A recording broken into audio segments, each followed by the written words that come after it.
Welcome to IG media. So geysers ప్రాణాలు తీస్తున్నాయి.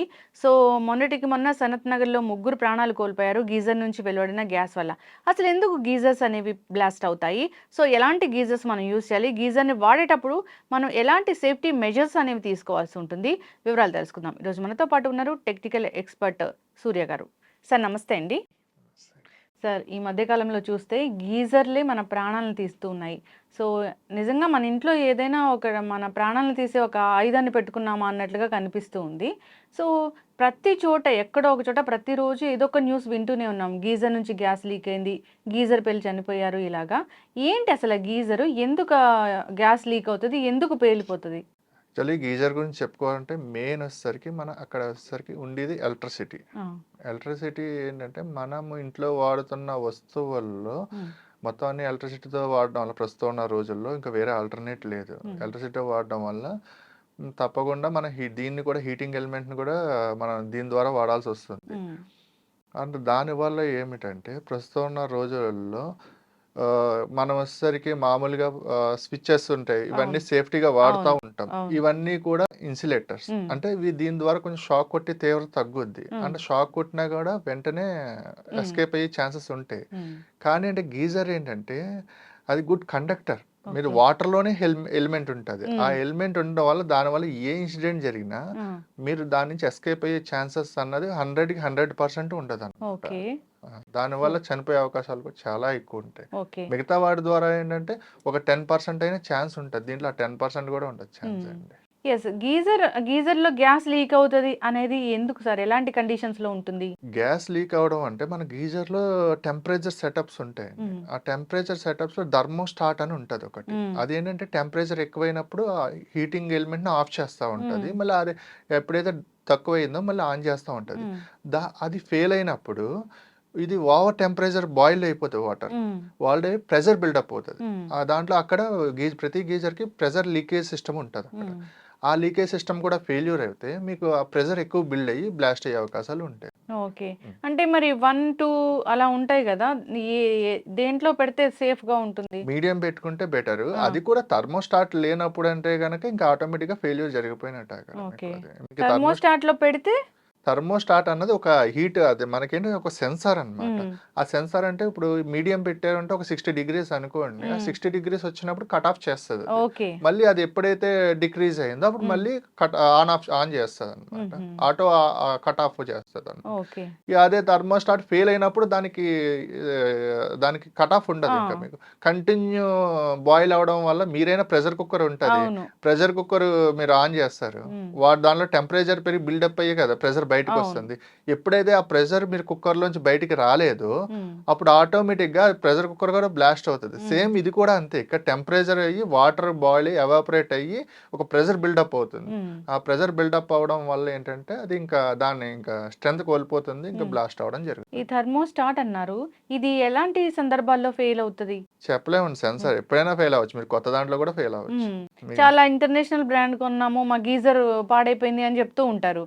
ఒక రకంగా చెప్పాలంటే గీజర్లో నేషనల్ లేదు, లోకల్ లేదు. ఏదైనా సరే జాగ్రత్తలు తీసుకోకుండా వాడితే మట్టికి అన్సేఫ్ అండి. ఓకే, గీజర్ని సేఫ్గా వాడుకోవాలంటే ఎలాగా? గీజర్ని సేఫ్గా వాడాలంటే మినిమం టు మినిమం ఒక 15 to 20 లీటర్స్ కెపాసిటీ ఉన్న గీజర్స్ తీసుకోవాలి. ఇప్పుడు ఇన్స్టెంట్ అని చెప్పి వచ్చిన వాటర్ వచ్చేస్తున్నాయి, కానీ అదేంటంటే మీరు స్నానం మీరు వెళ్తారు, స్విచ్ ఆన్ చేసుకుంటారు, షవర్ బాతో లేకపోతే బకెట్లోనే ఫిల్ చేసుకుంటారు. అది ఫెయిల్ అయిందంటే ఇమీడియట్ గా షాక్ కొడుతుంది, మీరు అక్కడే ఉంటారు, చుట్టూరు వాటర్ ఉంటుంది, ఇంకా ఎస్కేప్ అయ్యే ఛాన్సెస్ ఉండవు. డైరెక్ట్ బాడీ షాక్ కొడుతుంది, ఇక మనం అంతే కొలాప్స్ అయ్యి. ఇదే సిచ్యువేషన్ కి ఒక ఇన్సిడెంట్ చెప్తున్నాను మీకు. మైదీపట్నం దగ్గర లంగర్ హౌస్ అని ఉంటుంది, అక్కడ MBBS డాక్టర్ న్యూలీ మ్యారీడ్ అయ్యింది, జస్ట్ ఒక 6 months 1 year లోపే అవుతుంది ఇన్సిడెంట్. వాళ్ళ ఫ్యామిలీ పెట్టేసి వాళ్ళ తల్లిదండ్రులందరూ వెళ్ళిపోయాక ఒక 15 daysకే ఇప్పుడు ఈమె లేడీ ఎవరైతే ఉన్నారో ఈమె వెళ్ళి బాత్ చేస్తుంది, హెడ్ బాత్ చేస్తుంటే గీజర్ లోపల ఎలిమెంట్ ఓపెన్ అయింది అనమాట. ఓపెన్ అయ్యి స్పాట్ డెడ్. ఈ వైఫ్ ఇంకా ఎంతసేపటికి రావట్లేదు అని చెప్పి భర్త వెళ్ళి తలుపు గట్టిగా ఏం లాక్ అయింది, లాక్ను ఓపెన్ చేసుకుని వెళ్ళేసరికి అడుగు పెట్టేసరికి అక్కడ చుట్టూ వాటర్ సర్ఫేస్ ఏరియా ఉంటుంది. వెంటనే అతను కూడా స్పాట్ డెడ్. ఓ ఇంక వీళ్ళు ఎంతటికి ఫోన్ చేస్తే రిప్లై అవ్వట్లేదని వచ్చి చూసేసరికి మొత్తం ఇద్దరు డెడ్ అయి ఉన్నారు. ఇలాగేంటంటే ఇన్స్టెంట్ గీజర్స్ని ఎప్పుడు రికమెండ్ చేయకూడదు. ఓకే ఇన్స్టెంట్ గీజర్ రికమెండ్ చేయడం వల్ల అంటే ఫెయిల్యూర్ దాంట్లో మామూలు దాంట్లో కన్నా ఎక్కువ ప్రమాదాలు జరిగే అవకాశం ఉంది. ఈ 15-20 లీటర్ గీజర్ ఎందుకు రికమెండ్ చేస్తున్నామంటే ఈ 15-20 లీటర్ గీజర్స్ స్టోరేజ్ ఉంటుంది. 15-20 లీటర్స్ స్టోరేజ్ ఉంటుంది. మీరు బాత్కి వెళ్ళి ముందే దీన్ని హైలో పెట్టుకుంటారు, మీడియంలో పెట్టుకుంటారు, ఆన్ ఒక 5 మినిట్స్ ముందు 10 మినిట్స్ ముందు ఆన్ చేసుకుని మీరు వెళ్ళి ముందు స్విచ్ ఆఫ్ చేసుకుని వెళ్తే ఈ 20 లీటర్ స్టోరేజ్ ఉంటుంది, ఇనఫ్. ఒక పర్సన్కి 15-20 లీటర్స్ ఇనఫ్ బాత్కి. అంటే దాంతోపాటు కూల్ వాటర్ కూడా కొంచెం మిక్స్ అవుతుంది కాబట్టి నియర్లీ 30-40 లీటర్స్ మనకు వస్తుంది. ఒక బాత్కి 40 లీటర్స్ అన్నది ఇనఫ్ మనకి. దాని గురించి 15-20 లీటర్స్ రికమెండ్ చేస్తున్నాను తప్ప లేకపోతే అది కూడా అన్రికమెండబుల్. ఓకే. ఏదేమైనా గీజర్ అనేది అంత సేఫ్ అయితే కాదు. అస్సలు సేఫ్ అంటూ ఏమీ అసలు గీజర్లో ఇంట్లో ఉన్న వస్తువుల్లో ప్రమాదకరమైనది గీజర్. గ్యాస్ సిలిండర్ కన్నా ప్రమాదం.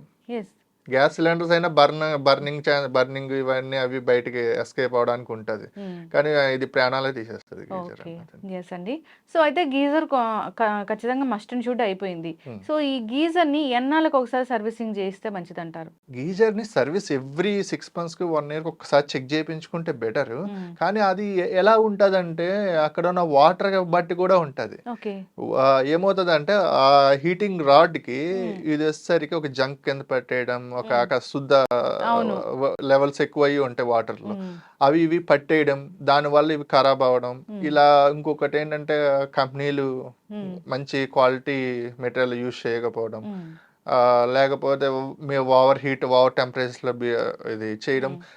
ఒక రకంగా చెప్పాలంటే గీజర్ని సర్వీస్ చేసినా చేయకపోయినా మినిమం సేఫ్టీ తీసుకుని 15-20 లీటర్స్ ఏదైతే చెప్పానో ఆ వేలో వెళ్ళడం బెటర్. ఎంత సర్వీస్ చేసినా ఏం చేసినా. ఇంకొకటి గీజర్లో సర్వీస్ చేస్తే అప్పుడు దాకా లేని ప్రాబ్లమ్స్ కూడా రావచ్చు సర్వీస్ చేయడం వల్ల. ఏంటంటే అప్పుడు దాకా టెక్నికల్ పర్సన్ ప్రాపర్ ఎక్స్పీరియన్స్ అయి ఉండాలి, లేదంటే ప్రాపర్ గా చేయకపోయిన జస్ట్ అతను మిస్టేక్ వాళ్ళు కూడా అవ్వచ్చు. సో ఈ జంక్ పట్టేస్తుంది అని అన్నారు. Depends on water. వాటర్స్ బట్టి అలాంటి వాటర్స్ ఉన్నప్పుడు అసలు గీజర్ ని మనం సజెస్ట్ చేయకపోవడమే మంచిదేమో. ఎస్ అండి, 100%. ఇది వరకు మెథడ్సే బెటర్. గ్యాస్ స్టవ్ మీద లేకపోతే పొయ్యిల మీద కాగబెట్టుకుని చేసేవారు. ఈ గీజర్స్ ఏంటంటే రోజుకి కొంచెం మీకు బయటికి రావట్లేదు కానీ చాలా నెంబర్ ఆఫ్ డెత్స్ ఉంటున్నాయి రోజు ఓన్లీ గీజర్ వల్ల. ఓకే. గీజర్ వల్ల మనకి ఎలాంటి ఇబ్బంది కలగకూడదంటే ఇక ఖచ్చితంగా వాడుతున్నాం కాబట్టి సో ఒక 5 minutes ముందు దాన్ని ఆన్ చేసి తర్వాత స్నానానికి వెళ్ళేటప్పుడు ఆఫ్ చేసుకొని వెళ్ళడం ఒక సేఫ్టీ మెజర్. అది కూడా మినిమం 20 లీటర్స్ అలా కెపాసిటీ ఉన్నది తీసుకోవాలి, ఆ స్టోరేజ్ ఉన్నది నోట్ చేసుకోవాలి అందరూ ఖచ్చితంగా. చాలా మంది ఇన్స్టెంట్ గీజర్స్ చిన్న చిన్న గీజర్స్ వాడుతూ ఉన్నారు, అసలు సేఫ్ కాదు. మార్కెట్ లో చాలా ఉన్నాయి. ఇప్పుడు మీరు గీజర్స్ ఒకటే అనుకుంటున్నారు, బకెట్ వాటర్ హీటర్స్ ఇవన్నీ చాలా ఉన్నాయి. యాక్చువల్లీ ఇవి ఈ హీటింగ్ ఎలిమెంట్ అన్నది ఓన్లీ గీజర్స్ ఇక్కడ బకెట్ వాటర్ హీటర్సే కాదు, కుకింగ్ ఇండస్ట్రీస్ లో కూడా వాడతారు. మీకు ఎగ్జాంపుల్ KFC ఉంటుంది, ఫ్రై చేస్తా అంటే అక్కడ హీటింగ్ ఎలిమెంటే ఉంటుంది, కానీ అది సేఫ్ మెథడ్ లో వాడతారు వాళ్ళు. అక్కడ ఏంటంటే మన కుకింగ్ ఇండస్ట్రీలో ఆయిల్ ఫ్రైస్ ఇవన్నీ చేస్తారు కదా, అక్కడ కూడా ఏంటంటే మనం ఏంటంటే దాంట్లో కాంటాక్ట్ అయ్యి రేషియో తక్కువ ఉంటుంది. కానీ ఇక్కడికి వచ్చేసరికి కాంటాక్ట్ అయ్యి రేషియో అంటే మనం దాన్ని డైరెక్ట్ కాంటాక్ట్ చేయకపోయినా ఈ వాటర్ బాడీ ద్వారా కాంటాక్ట్ అయిపోతుంది. అయితే జంకు పట్టేస్తుంది లేదా అప్పుడప్పుడు కొంచెం కొంచెం నలకల్లాగా వస్తుంటాయి. సో అలాంటప్పుడు ఈ ట్యాప్స్ అనేవి తిప్పినప్పుడు షాక్ కొడుతూ ఉంటుంది. అంటే దానివల్ల దీనికి ఏమైనా సంబంధం ఉంటుందా లేదా షాక్ కొట్టడం అనేది వేరేదా? మీకు ఇప్పుడు ప్రాపర్గా దాని గురించి చెప్పడానికి మీకు కానీ చూసే వాళ్ళకి కానీ మొత్తం అందరికీ చెప్పడానికి నేను ఒక డెమో తీసుకొచ్చాను. అంటే గీజర్ అంటే దాంట్లో ఏముంటుంది ఇవన్నీ తెలియదు. గీజర్ అంటే ఆన్ చేస్తున్నాం, హీట్ వాటర్ వస్తుంది, వాడుకుంటున్నాం అంతవరకే. కానీ ఇప్పుడు నేను ఎలాగుంది లోపల ఏంటి సిచ్యువేషన్ అన్నది ఒకసారి చూపిస్తాను. నేను ఒక దాంట్లో హీటింగ్ ఎలిమెంట్ తీసుకొచ్చాను. ఇది వచ్చేసరికి గీజర్ హీటింగ్ ఎలిమెంట్. మీకు గీజర్ హీట్ అవుతుందంటే ఇది ఒక్కటే, మిగతా మీకు అంత భారీ లెవెల్లో కనిపించేదంతా గీజర్ అది డమ్మీ. ఇది ఒక్కటే అండి. ఇది ట్యాంక్ లో ఉంటది అనమాట. ఇది వచ్చేసరికి ఇక్కడ పవర్ సప్లై ఇస్తారు. ఇక్కడ ఇది వచ్చేసరికి నికిల్ తో తయారవుతుంది లోపల. ఈ రాడ్ ఇది మధ్యలో ఉంటది అనమాట. దానికి మెగ్నీషియం ఆక్సైడ్ అని ఒక పౌడర్ ఉంటుంది. పవర్ మధ్యలోంచి ప్రవహిస్తుంది, మధ్యలో వచ్చేసరికి మెగ్నీషియం ఆక్సైడ్ ఉంటుంది. అంటే మీరు పైన కనిపించేదంతా కూడా ఇన్సులేటెడ్ మెటీరియల్, అదే మీకు ఇన్సులేషన్ అనమాట. ఆ షాక్ మనకు రాకుండా ఉండడానికి. దీంట్లో ఇది ఇక్కడ నుంచి హీట్ జనరేట్ అవుతుంది. హీట్ ని మెగ్నీషియం ఆక్సైడ్ ద్వారా ఈ రాడ్స్ ద్వారా బయటకు వచ్చి వాటర్ ని బాయిల్ చేస్తుంది. ఇది ఎప్పుడైతే ఇది వచ్చేసరికి మెటల్, ఇది 0.5 mm 0.3 mm థిక్నెస్ తో తయారు చేస్తారు. ఈ పైప్ చూసారు ఇక్కడ, దీంట్లో థర్మోస్టాట్ పెడతారు. ఈ రెండిట్ల మధ్యలో టెంపరేచర్ చెక్ చేయడానికి. ఈ టెంపరేచర్ ఇప్పుడు మీరు ఇందాక బ్లాస్ట్ అవుతుంది అన్నది దీని వల్లే అనమాట. ఇది ఫెయిల్ అవుతేనే బ్లాస్ట్ అవుతుంది. ఇది ఎప్పుడైతే ఈ రాడ్ ఉంది, ఈ రాడ్ ని మనం యూజ్ చేస్తా ఉంటాం, సంవత్సరాల తరబడి యూజ్ చేస్తానే ఉంటాం. మీరు ఏదైనా వస్తువు తీసుకోండి, మీరు ఏదైనా వస్తువు దానికి ఒక లైఫ్ అంటూ ఉంటుంది, షెల్ఫ్ లైఫ్ అంటూ ఉంటుంది. అది మీరు వాడగా మీకు క్లాత్ అయితే చిరిగిపోద్ది, మీకు మెటీరియల్ అయితే అరిగిపోతుంది, మెటల్స్ అయితే అరిగిపోతాయి. ఇది కాపర్తో చేసి ఉంటుంది, కాపరు, స్టీలు లేదా అల్యూమినియంతో. ఇవన్నీ కూడా మీకు వాటర్లో హై టెంపరేచర్స్ వల్ల ఎక్స్పెండ్ అవుతూ ఉంటాయి. ఎక్స్పెండ్ అయ్యి క్రాక్స్ వస్తాం, అండ్ వాటర్ లేకుండా ఆన్ చేసినా కూడా క్రాక్స్ వస్తూ ఉంటాయి. ఇవేమవుతుందంటే ఒక 6 months బాగానే పనిచేస్తుంది, 1 year బాగానే పనిచేస్తుంది, 2 years బాగానే పనిచేస్తుంది. ఆ తర్వాత అయినా సరే దీని లైఫ్ అయిపోయింది కదా. ఇప్పుడు గీజర్ ఆన్ చేసి స్విచ్ ఆన్ చేసుకుని వెళ్తారు, ఇది ఓపెన్ అయింది, దీని లోపలే పవర్ సప్లై ఉంది, పాజిటివ్ నెగిటివ్ పవర్ సప్లై ఎక్కడే ఇస్తున్నాం, దీని లోపల ఉంది. ఇది షాక్, ఇది ఎక్కడ ఉంటది, వాటర్ లో ఉంటుంది. మనం ట్యాప్ తిప్పేసరికి దాని ద్వారా మనకి వచ్చి మనం ఇంకా ఎటు ఎస్కేప్ అయ్యే ఛాన్సెస్ కూడా ఉండవు అన్నమాట. స్పాట్ ఇది అవుతుంది. ఎంత డేంజర్ అసలు. ఖచ్చితంగా అండి. అయితే ఒక 3-4 years మీరు చెప్పినట్లు 15 to 20 liters ఆఫ్ ఇది కొనుక్కుంటే ఒక 2-3 years మాత్రమే దాన్ని వాడుకోవచ్చు. అలా అని కాదు, 15 to 20 liters తీసుకుని కూడా నేనేమంటున్నానంటే, మీరు ఎప్పుడైతే బాత్కి వెళ్తారో ఆ బాత్కి ఒక 5 to 10 minutes ముందు ఆన్ చేసుకుని మీరు వెళ్ళే ముందు ఆఫ్ చేసుకుని మీరు ఎంజాయ్ చేయొచ్చు. నేను మొత్తం అవాయిడ్ చేయమని అంటలేదు, ఎందుకంటే అది కంపల్సరీ అయిపోయింది గీజర్ అన్నది. ప్రస్తుతం ఉన్న రోజుల్లో మనం దానికి తగ్గట్టు మన సేఫ్టీకి మనం చూసుకుంటూ జాగ్రత్తగా వాడుకుంటే ఏదైనా సేఫ్. అసలు దాంట్లో ఏం గ్యాస్ ఉంటది, అది అంత ప్రాణాంతకమా? సనత్ నగర్ లో చూసాం, గ్యాస్ లీక్ అయి 3 చనిపోవడం జరిగింది. దీంట్లో గ్యాస్ లీక్ అవడం అంటూ ఏముండదు, గ్యాస్ సెపరేట్ గా ఏముండదు, ఓన్లీ ఈ హీటింగ్ ఎలిమెంట్ ఒక్కటే ఉంటది. దాంట్లో ఏం ట్యాంక్ ఉంటది, ఈ ప్రెజర్ బిల్డప్ అయి ఓవర్ టెంపరేచర్ అనేది వచ్చేస్తుంది. అది టెంపరేచర్ ఎక్కువ ఉండి, అంటే ఆ వాష్రూమ్ లో అక్కడ ఉండడం వల్ల అది హై స్ప్రెడ్ అవుతుంది, హై టెంపరేచర్ గా స్ప్రెడ్ అయ్యి కొంచెం వాళ్ళకి టెంపరేచర్ స్టీమ్ ఉంటుంది కదా, ఓవర్ స్టీమ్ వచ్చినట్టు ఇది కూడా హై టెంపరేచర్ రావడం వల్ల కొన్ని కేసెస్ లో వాళ్ళ బాడీ రెసిస్టెన్స్ బట్టి ఇట్లా బట్టి ఇబ్బంది అవ్వచ్చు. అయితే సార్, ఇప్పుడు గీజర్ ని ఫిట్ చేసే ప్లేస్ ఏదైతే ఉంటుందో దానికి కూడా ఏమైనా మెజర్స్ అనేవి ఉంటాయా? యాక్చువల్లీ గీజర్స్ అందరూ బాత్రూమ్ లో ఫిక్స్ చేస్తారు, అది కూడా ఒక 6 feet height, above 6 feet height లో ఫిక్స్ చేస్తూ ఉంటారు. యాక్చువల్లీ అది కరెక్ట్ ప్లేస్ కాదు. యాక్చువల్లీ ఎవరైనా అంటే ఇప్పుడు ఏంటంటే పాతవి ఉన్నాయి కాబట్టి ఫిక్స్ చేసేసుకుంటున్నారు. ఎవరైనా కొత్త కన్స్ట్రక్షన్ గా చేసుకునే వాళ్ళు అయితే కనుక దానికి సెపరేట్ గా మాయిశ్చర్ రాకుండా ఏమన్నా ఉన్న ప్లేస్ లో బయట ఒక బాత్రూమ్ కి అవుట్ సైడ్ ఏమైనా ఫిక్స్ చేసుకుంటే బెటర్. ఎందుకంటే గీజర్ లోపల పెడుతున్నారు, మీరు స్నానం హాట్ వాటర్ తో స్నానం చేస్తున్నారు, వాటర్ ఎవాపరేట్ అయ్యి ఆ ఎవాపరేట్ అయ్యింది మళ్ళీ దానికి గీజర్కే పడుతుంది. దాని ద్వారా ఎలక్ట్రిక్ షాక్ దాని ద్వారా కూడా వచ్చే అవకాశాలు ఉన్నాయి అన్నమాట. ఎందుకంటే ఇది ఎలక్ట్రికల్ స్ప్రెడ్, దానికి వాటర్ గుడ్ కండక్టర్. ఆ గుడ్ కండక్టర్, ఎందుకంటే స్ప్రెడ్ ఇప్పుడు వెళ్ళింది ఎవాపరేట్ ఇక్కడ పట్టుకుందంటే ఇక్కడ ఈ రెండు కలవచ్చు, షార్ట్ సర్క్యూట్ అవ్వచ్చు. అయితే బాత్రూమ్ లో హైట్ కూడా చాలా మెజర్ చేస్తూ ఉంటారు కదా, అంటే ఈ మధ్య కాలంలో ఏంటంటే బాత్రూమ్ లో కూడా సీలింగ్ చేయించడము, రకరకాల లైట్స్ పెట్టడం అలా చేస్తూ ఉన్నారు. అంటే హైట్ అనేది ఇంతనే ఉండాలి, సీలింగ్ ఉన్న దానికి ఉండొచ్చా లేదా? హైట్ అన్నది మినిమం వచ్చేసరికి అబౌవ్ 8 feet ఉంటే బెటర్. ఎందుకంటే అక్కడ వచ్చేసరికి మీకు ఎలక్ట్రికల్ ఏది వాడినా కానీ ఒక స్విచ్ బోర్డు ఉందంటే దానికి ప్రాపర్ మెజర్మెంట్స్ ఉంటాయి, ఒక గీజర్ వాడుతుందంటే దానికి ప్రాపర్ మెజర్మెంట్స్ ఉంటాయి, లైట్ ఉన్నదంటే లైట్, ఫ్యాన్ ఇవన్నీ డేంజరస్ కాదండి ఇప్పుడు. ఎందుకంటే మనం టచ్ చేసి హైట్ లో ఉంటాం. గీజర్ ఎందుకు డేంజరస్ అంటే మనం టచ్ చేసే హైట్ లో లేకపోయినా వాటర్ బాడీ ద్వారా మన దగ్గరకు వచ్చేస్తుంది సప్లై అన్నది, దాని గురించి గీజర్ డేంజర్. ఇది అపార్ట్మెంట్ కల్చర్‌లో ఇందాక నేను మాట్లాడినప్పుడు మీరన్నారు. సో, ఎక్కడ అంటే ఆ ఫ్లాట్స్‌లో ఎక్కడ గీజర్ ప్రాబ్లమ్ వచ్చినా గానీ, సో, మిగతా ఫ్లాట్స్ అన్నిటికి గూడా వస్తుంది అని. అదెలాగా? అది ఎలాగంటే ఇప్పుడు అపార్ట్మెంట్ 2 పార్టిషన్స్ 2 హ్మ్. పోర్షన్స్ ఉంటాయి. హ్మ్. ఇటొక పోర్షన్, ఇటొక పోర్షన్. ఇటొక పైప్ లైన్స్ ఉంటాయి, ఇటొక హ్మ్. పైప్ లైన్స్ ఉంటాయి. ఒక 10 ఫ్లోర్స్ ఉందనుకోండి. హ్మ్. ఇటొక పైప్ లైన్ వెళ్తది, ఇటొక పైప్ లైన్ వెళ్తది. హ్మ్. కానీ పైప్ లైన్ కామన్. హ్మ్. అందరికి పైప్ లైన్ కామనే. గీజర్ ఒకటే ఉంటది. హ్మ్. గీ దానివల్ల అంటే గీజర్ ఎక్కడ ఫెయిల్ అయినా సరే, ఈ పైప్ లైన్ ద్వారా, ఈ వాటర్ ద్వారా, వాటర్ హ్మ్. బాడీ ద్వారా వచ్చి షాక్ కొట్టే అవకాశాలు ఉన్నాయి. ఓకే. ఇన్ కేస్ ఒక 9థ్ ఫ్లోర్‌లో హ్మ్. ఫెయిల్ అయింది గీజర్. హ్మ్. పవర్ సప్లై హెవీగా వస్తుందంటే, హ్మ్. ఇటు పై వాళ్ళకి 10థ్ ఫ్లోర్ వాళ్ళకి కొడతది. గ్రౌండ్ ఫ్లోర్ వాళ్ళకి కూడా వస్తది షాక్ అండి. అంటే ఆ షాక్ అంటే అంత లాంగ్ వెళ్ళేసరికి కొంచెం తీవ్రత తగ్గొచ్చు గానీ, హ్మ్. కానీ షాక్ అయితే కొడతది. ఓకే. హ్మ్.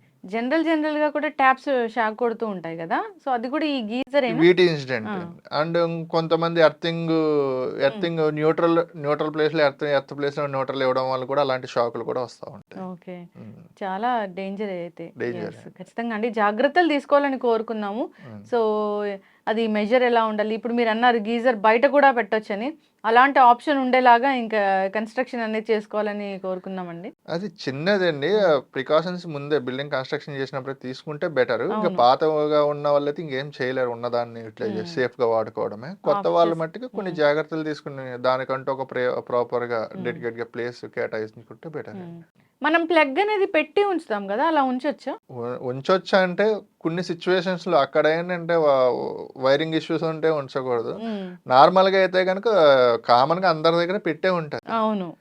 కానీ గీజర్ విషయంలో ఏంటంటే మీకక్కడ న్యూట్రల్‌లో లీకేజ్ వచ్చినా హ్మ్. మీకిక్కడ షాక్ కొట్టే అవకాశాలు కూడా ఉంటాయి. ఓకే. ఉంచకుండా ఉంటే బెటరు. యెస్. కానీ ఏంటంటే గీజర్‌కి అందరూ స్విచ్ పెడతా ఉంటారు. హ్మ్. స్విచ్ కాకుండా 2 పోల్ ఎంసీబీ ఉంటది. అది పెట్టుకుంటే బెస్ట్ అండి స్విచ్ హుహు. కన్నా. ఓకే. అంటే ఎందుకంటే స్విచ్ వచ్చేసరికి ఫేజ్‌ని ఆఫ్ చేస్తారు. ఆ! న్యూట్రల్‌ని ఆఫ్ చేయరు అక్కడ. ఓకే. ఓకే. కొన్ని కొన్ని సిట్యుయేషన్స్‌లో లీకేజ్ కరెంట్‌లు జనరేట్ అయ్యి అంటే హెవీ షాక్ కాదు గానీ కొంచెం తిమ్మిరి ఎక్కడం హ్మ్. ఇట్లాంటివి వస్తా ఉంటాయి. యెస్ అండి. అదే. ఖచ్చితంగా.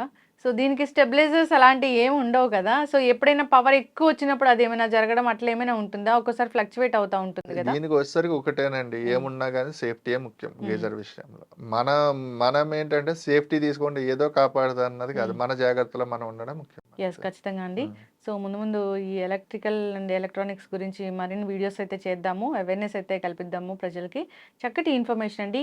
ఈ మెజర్స్ అన్నీ పాటిస్తూ అందరూ హ్యాపీగా ఉండాలని కోరుకుందాం. ధన్యవాదాలు సార్. Thank you.